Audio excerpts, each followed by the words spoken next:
Hello everybody, welcome back to my channel. And today I'm going to talk about the new DCU film, Supergirl. Now, is it true? Is it true what they say? Is this movie mid? I don't think so. Well, maybe. This film is basically a little cool side story you get for our new DC film for this year. Now there's going to be two DCU films this year. One of them is going to be literally a horror film, Clayface, which actually looks awesome. Well, I know about Clayface. This is about Supergirl. What is the film about? The film Supergirl is about Supergirl, played by Millie Alcock, and her celebrating her 23rd birthday, getting partying on Red Planet Sun so she can get drunk and just forget her woes. But until then, she is greeted and met by a young girl whose family was brutally murdered by an evil man named Krem of the Yellow Hills, whose race literally also takes children away and sells them as brides. And so it's a heavy movie, and with the help of Lobo, who is a bounty hunter who is also looking for one of the race of the people that the lady girl wants revenge on, she has to stop this girl from probably ruining her life, and in the process becoming the hero she needs to be.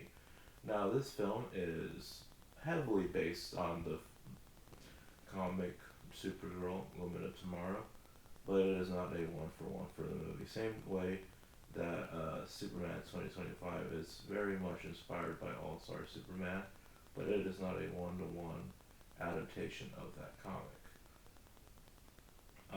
What I've liked so far about the DCU films, they all kind of feel in the same world. They all feel connected. Like if you watch the DCU, you watch Black Adam, Man of Steel, and Batman v Superman, totally different films. And these, you got the same colorful kind of palettes, the characters that come in and out. Yeah, with this one, there's like a side quest. That's probably what people meant. That's what you just feel insignificant. Now, let's talk about the main cast. Millie Alcock is great as Kara / Supergirl. She is so much better than that piece of trash that was the Supergirl in the Flash film, which I would not want to see that Supergirl film, which apparently the person who was supposed to write the Supergirl film for the DCU ended up doing it for the DCU, which is kind of crazy when you think about it. But yeah, Millie Alcock is really great as Supergirl. She's the right amount of spunk, the right amount of compassion, the right amount of things you need to make this character intriguing. Not just a carbon copy of Superman, but with a vagina and tits. That's what a lot of people think of when they think of Supergirl. And this is more than that. Like, she has a personality.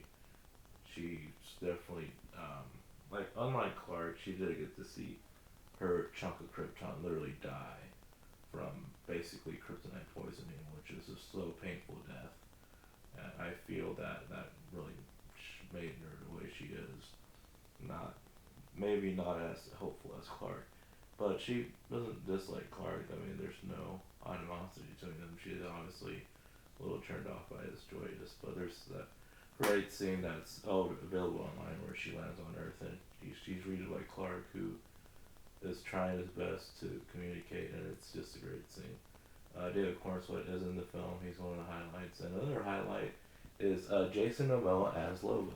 Apparently, when James Gunn got the job as the head of DC, Jason Momoa texted him just Lobo with 1,000,000 exclamation points.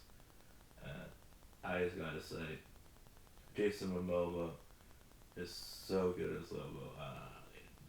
It knocks his Aquaman out of the water. He's just great. He's so joyous. It looks like he's having a ball. He has that great sarcastic attitude towards him, and he's just this big bounty hunter with a code, which is basically he just kills for money, no for sport. You know, no harm done, no foul. Just I'm doing it for the money, and it's great. Now let's talk about the villain. The villain has been everyone's weak point. I think the change of costume from the actual comic was kind of necessary. In the comic, he definitely did not look like a scary villain. In this film, he looks like if the characters from Ghost of Mars, the bad guys, are actually scary looking. Like, I like his look. But other than the look, he's just forgettable. He's literally just, he's kind of a weird, he kind of looks like Gore from, a mix between the Ghost of Mars villains and Gore from Thor: Love and Thunder, which is not the greatest comparison, but that's what I kind of see his look as. Basically, he's just part of these race of people who are wreaking havoc in the planets, and they're really just evil. They're just evil people, and they had to be destroyed. And I don't know. I just feel that Supergirl trying to stop them from corrupting this young girl is actually a good story. One of the fair things that we're seeing is like, no wonder a certain group of people hate these films. Superman is about an immigrant who's stopping a billionaire from destroying another country, and this film is about a woman destroying a child sex traffic ring, which is really funny when you think about it.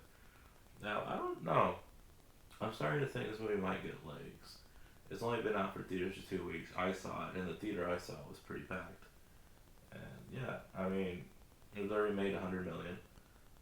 If it literally just makes 175, which is its budget, and it makes its budget back, and all the money it made from promotions, all this stuff, and deals, I'm sure it'll make a decent profit. It won't be a great profit like it did with Superman 2025, but they won't hopefully lose money. Like I said, if they make their money back on the budget, I mean, they just need another 75 million to make its budget back, and there's going to be in theaters for another week or two, and that's definitely going to happen. It definitely won't turn a big profit, but like I said, this is a fun film. Like I said, this is so far every single project in DCU, in my opinion, has been better than anything in DCU. I love Creature Commandos. Superman was just amazing. This film nowhere near as high as Superman. There's some good highs, like Millie Alcock talking about Supergirl talking about their destruction of her planet was so good. Her mom's final words of being, you have to be good, but you don't always be nice, and doesn't mean you can't be tough. Like showing Supergirl she can be a good person without being nice and being a pushover. And then, of course, we had Peacemaker Season 2, which I definitely loved. I really do feel James Gunn shot himself in the foot hyping up that finale, though. Talking about how crazy it was, and it was just a bookend to the show and a setup for what's basically Salvation Run, if you know what that is. And Supergirl's good too. So far, I've been loving it. I'm loving this DCU Gods and Monsters chapter, and I'm looking forward to Clayface now. My next review will probably be Evil Dead Burn. That's going to be great. And I'll see you all next time.